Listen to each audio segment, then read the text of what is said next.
সুপ্রিয় শিক্ষার্থীবৃন্দ, আসসালামু আলাইকুম রহমতুল্লাহ। আশা করি সকলে ভালো আছো, আমিও ভালো আছি আলহামদুলিল্লাহ। আজকে আমাদের আলোচনার বিষয় হলো আদ-দারসুস সালিস তথা তৃতীয় পাঠ। আর তৃতীয় পাঠে রয়েছে ফেল ওয়া আকসামুহু এবং তার প্রকার। আকসাম শব্দের অর্থ হচ্ছে, আকসাম শব্দটি আল কিসমুন শব্দ থেকে আসে, অর্থাৎ প্রকার। ইংরেজিতে বলা হয় টাইপ, ঠিক আছে, বা কাইন্ড বলা হয়। আর বাংলায় এর অর্থ হচ্ছে প্রকার, ঠিক আছে। তো আজকে ফেল ও তার প্রকার। তো আমি পূর্বের অধ্যায়ে আমাদের ছিল জামান ও তার প্রকার। আমরা জেনেছিলাম যে জামান শব্দের অর্থ হচ্ছে কাল, অর্থাৎ ক্রিয়া সংগঠিত হওয়ার সময়কে কাল বলা হয়। এবং জামান তিন প্রকার, একটা হচ্ছে মাঝি, আরেকটা হচ্ছে হাল, আরেকটা হচ্ছে মুস্তাকবেল। এই পাঠে আমরা, এই তৃতীয় পাঠে আমরা ফেল তথা ক্রিয়া এই শব্দের প্রকার সম্পর্কে জানবো ইনশাআল্লাহ, এবং এর পরিচয়ও। তো আমরা ফেলের পরিচয় কিন্তু হচ্ছে কালিমা অধ্যায়ে শিখেছিলাম যে ফেল বলা হয় যে শব্দ দ্বারা কাজ বোঝায় এবং সে নিজের অর্থ নিজে প্রকাশ করতে পারে, অর্থাৎ আর কি, যে অতীত বর্তমান ভবিষ্যৎকালের কোনো একটি কালের সঙ্গে তার সম্পর্ক থাকবে, এমন শব্দটাই হচ্ছে ফেল বলবে। তো এখন আমরা জানবো যে ফেল মূলত কত প্রকার, ঠিক আছে।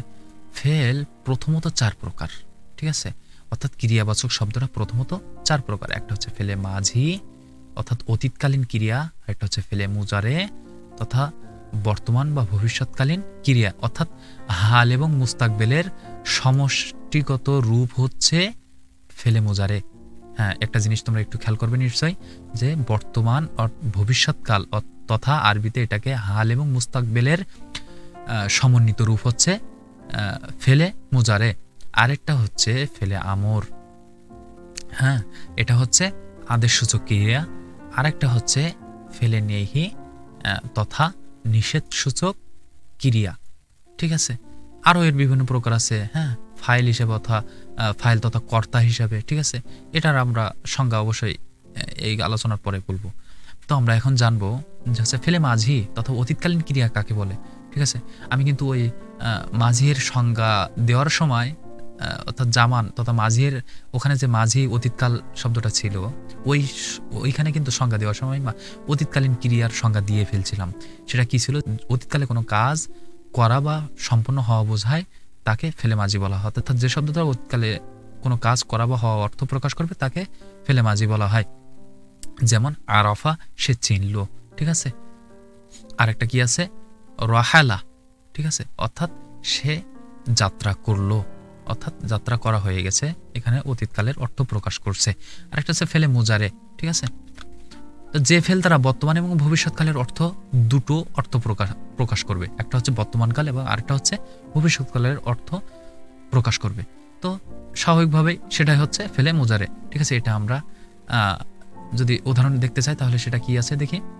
ইয়া আরিফু, অর্থাৎ সে চিনে বা চিনবে, ঠিক আছে। আর আরেকটা কি আছে? ইয়ার হালু, অর্থাৎ সে যাত্রা করছে বা করবে, এখনো যাত্রা করা হয় নাই, সে যাত্রা এখন শুরু করতেছে অথবা করবে, ঠিক আছে। তো ফেলে মুজারে যখন এর বিস্তারিত আলোচনা আসবে, ফেলে মুজারে একটা বৃহৎ আলোচনার বিষয়। তো এটার যখন আলোচনা আসবে সেটা আমরা তখনই বিস্তারিত জানলে আরো বেশি ক্লিয়ার হতে পারবো। এখন আমরা জানবো আচ্ছা ফেলে আমর, অর্থাৎ আদেশ সূচক ক্রিয়া। এর শাব্দিক অর্থ দেখেই কিন্তু তোমরা কিছুটা অনুমান করতে পারছো যে এর সংজ্ঞা কি হবে, ঠিক আছে।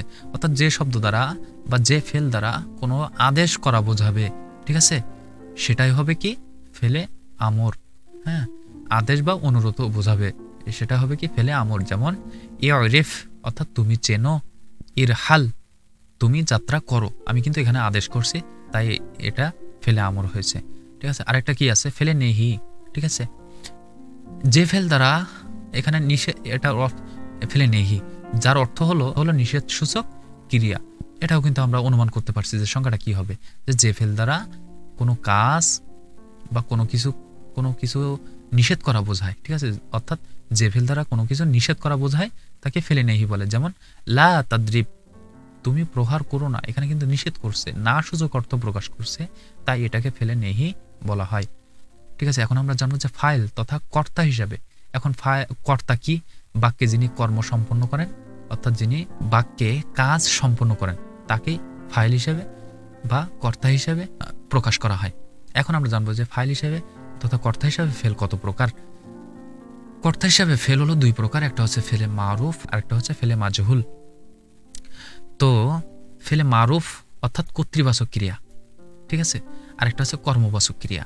অর্থাৎ এখানে এই যে শব্দের ভিতরে কর্তা সরাসরি উপস্থিত থাকবে, ঠিক আছে, সেটা হচ্ছে ফেলে মারুফ।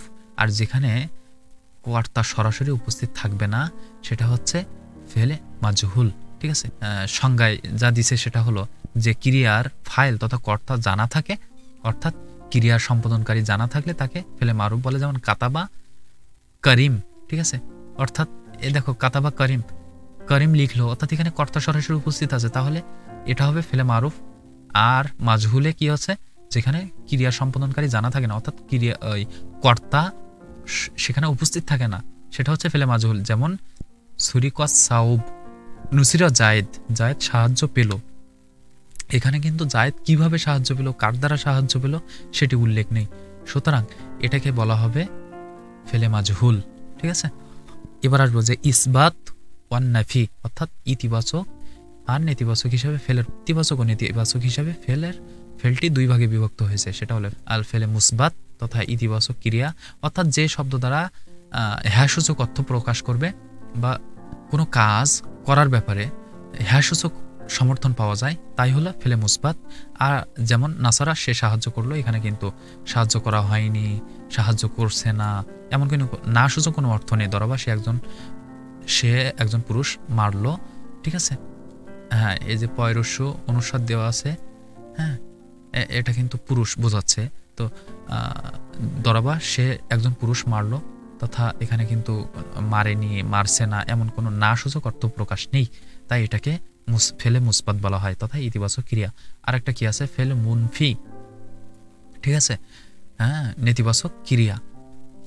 তো এখানে অর্থটা এমন হবে যে ফেল দ্বারা কোনো কাজ করা বা হওয়ার ব্যাপারে না বাচক সমর্থন পাওয়া যায়, কোনো কাজ করা বা হওয়ার ব্যাপারে না বাচক সমর্থন পাওয়া যায়, তাই হলো ফেলে মুনফি। যেমন মা নাসারা সে সাহায্য করলো না, মা আকালা সে খেলো না, অর্থাৎ এখানে না সূচক অর্থ আছে, ঠিক আছে, এজন্য এটাকে ফেলে মুনফি বলা হয়।